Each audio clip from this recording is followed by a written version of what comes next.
लेकिन चाचा जी के प्रति तो मेरा सम्मान था, है, आगे भी रहेगा। बुजुर्ग आदमी है, कामना करते हैं कि भाई स्वस्थ रहे, सुखी रहे, स्थिर रहे। काम बताइए जो नरेंद्र मोदी जी ने सिवान के लिए प्रधानमंत्री रहते हुए किया हो। एक कोनो आदमी काम गिना दे, एक काम गिना दे। सांसद उनका, राज्य सरकार उनका, केंद्र में राज उनका, नोटबंदी में लाइन में खड़ा करा दिया गया, कोरोना में गलत वैक्सीन दिलवा दिया, सबके हार्ट अटैक ब्रेन हेमरेज हो रहा, अपने बढ़िया ले लिए। काम की बात तो करते नहीं है। हम तो सोचते थे बुजुर्ग लोग जो है, नरेंद्र मोदी जी बुजुर्ग आदमी है, 75 साल के, काम की बात करेंगे, ज्ञान की बात करेंगे, लेकिन ना काम की बात करते हैं, ना ज्ञान की बात करते हैं, ना ध्यान की बात करते हैं, केवल बेकार की बात करते हैं। इतना झूठ बोलते हैं कि गोबर को भी हलवा बना देते हैं। तेजस्वी जब 17 महीने मुख्यमंत्री था तो 5 लाख लोगों को सरकारी नौकरी हम दे देंगे। 3 लाख प्रक्रियाधीन हम करा के आए, 8 लाख वो तो चाचा जी मेरे पलट गए, वरना 8 लाख अभी लोगों के हाथ में नियुक्ति पत्र होता। मंच की अध्यक्षता कर रहे विपिन कुशवाहा जी, बड़े भाई मुकेश सहनी जी, माननीय बिहार सरकार के पूर्व मंत्री आलोक कुमार मेहता जी, माननीय विधायक बच्चा पांडे जी, माननीय डॉक्टर कुमार चंद्रदीप यादव जी, माननीय विधायक अमरनाथ यादव जी, माननीय पूर्व विधायक केदारनाथ प्रसाद जी, अमरजीत कुशवाहा जी, साइना नाज जी, महताब आलम जी, सुनीता यादव जी, प्रोफेसर महमूद हसन अंसारी जी, भगवान जी, गब्बर यादव जी, चंद्रमा राम जी, रियासत नवाज जी, कन्हैया प्रसाद जी, अमरकांत जी, रेमा यादव जी, और मंच पर सभी रेणु यादव जी, नसीमा जी, दीपक जी, सभी हमारे महागठबंधन के नेतागण, पदाधिकारीगण, कार्यकर्तागण और यहाँ आए हुए सभी हमारे सिवान सदर के अभिभावक, माताएं, बहनें, नौजवान, युवा साथी, सबसे पहले इतनी गर्मी, इतने धूप में आप लोग यहाँ सुनने पहुंचे हैं, इसके लिए आप सब लोगों का धन्यवाद करते हैं, आप सब लोगों का स्वागत और अभिनंदन करते हैं। अभिभावक अवध बिहारी चौधरी जी को लालू जी ने, राहुल गांधी जी ने, सहनी साहब, दीपांकर जी और हम लोगों ने बात करके निर्णय किया कि सिवान से इनको प्रत्याशी बनाया जाए। और आप लोगों के बीच आए हैं, आप सब लोगों से अपील करने, एक एक वोट जो है लालटेन पर बटन दबा करके हमारे अभिभावक अवध बिहारी चौधरी जी को विजय बनाए। हम लोग यात्रा में भी आए थे तो इसी ग्राउंड में आए थे, लोगों का पूरा प्यार, सिवान की जनता का आशीर्वाद, समर्थन मिला था। उस समय सरकार तुरंत हम लोगों का गिरा था। पूरा बिहार हम 10 दिन के अंदर घूमे, बाई रोड हर जिला गए। उसके बाद पटना में हम लोगों ने एक बड़ी रैली की जो रिकॉर्ड तोड़ रैली था। उसमें आप सब लोगों ने हिस्सेदारी लेकर के संकल्प लिया था कि भाजपा को भगाना है, देश को बचाना है। भाजपा को भगाना है, देश के संविधान को बचाना है। भाजपा को भगाना है, देश के लोकतंत्र को बचाना है। भाजपा को भगाना है, देश की भाईचारा, गंगा जमीनी तहजीब को बचाना है। और लगातार भाजपा के नेता जोर जोर से खुलेआम आजकल कह रहे हैं कि बाबा साहब अम्बेडकर के संविधान को वो बदल देंगे, हमको 400 सीट ला दो। हम कहना चाहते हैं, जो लोग संविधान खत्म करना चाहते हैं, कि ये बाबा अम्बेडकर का लिखा हुआ संविधान जो है, ये आप सब लोगों को अधिकार देता है समानता का, सबको सम्मान है, और यही लोकतंत्र और आरक्षण देने का काम किया है। आज हम सब कुछ जो भी है ये बाबा साहब अम्बेडकर की बदौलत है।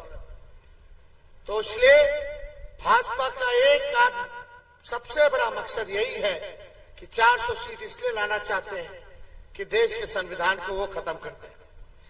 लेकिन भूल में है बेचारे लोग, पहला ही फेज में 400 का जो फिल्म था फ्लॉप हो गया। प्रधानमंत्री जी कल महाराजगंज आए थे।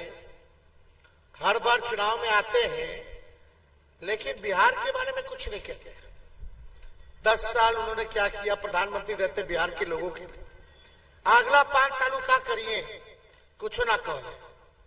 आके खाली नफरत की राजनीति करते हैं, हिंदू मुसलमान करते हैं।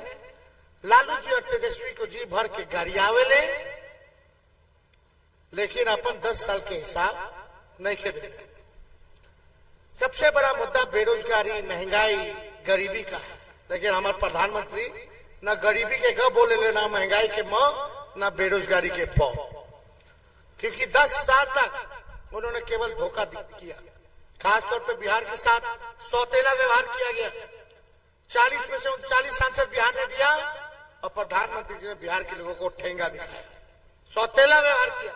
सब कुछ गुजरात ले गए लेकिन बिहार को उन्होंने ठगने का काम किया।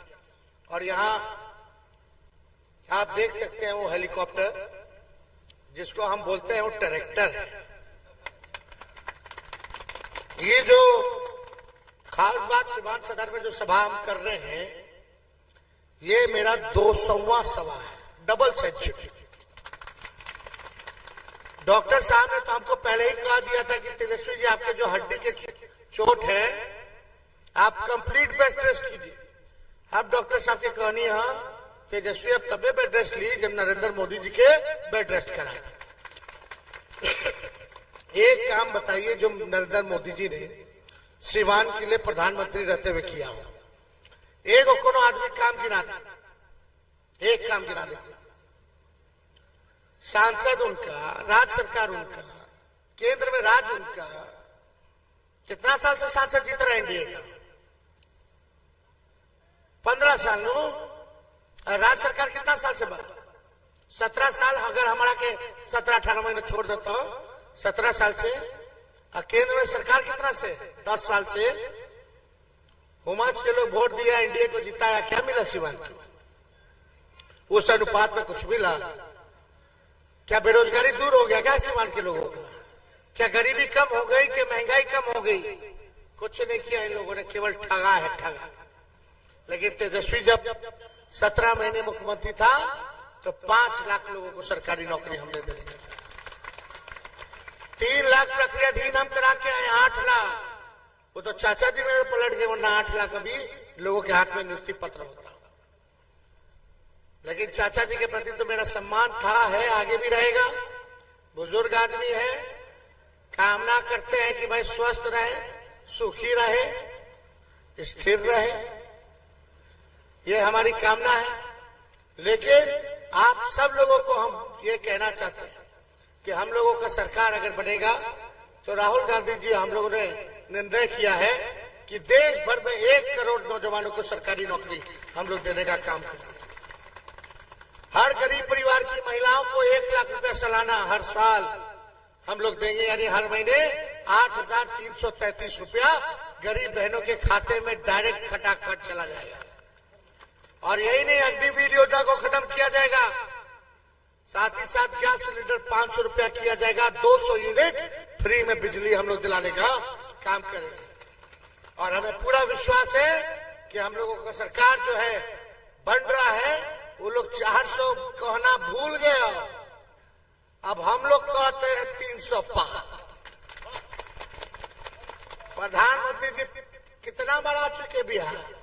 11 बार, 12 बार कि 13 बार। काहे आ रहे रे भाई? लगता है कुछ गड़बड़ है।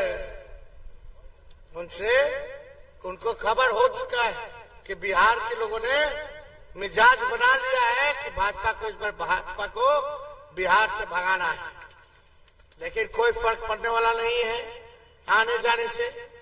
काम की बात तो करते नहीं है।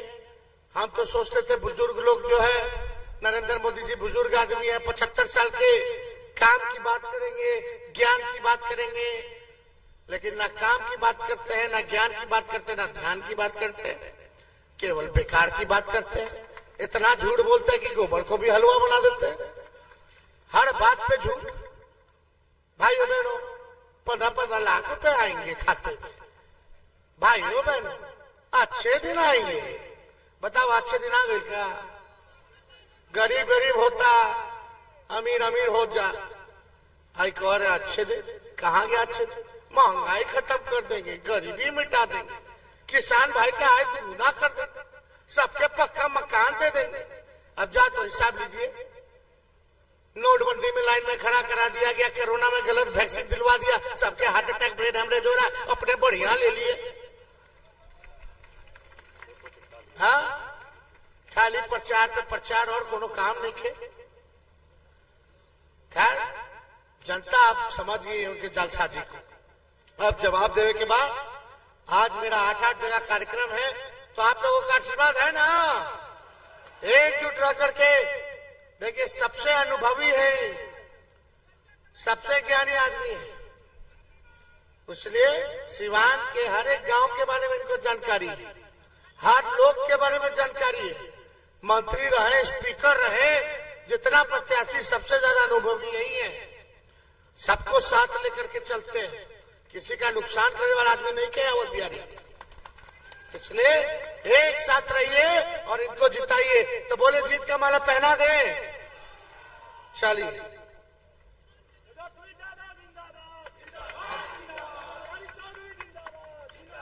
बहुत बहुत शुक्रिया। सिवान की जनता जिंदाबाद।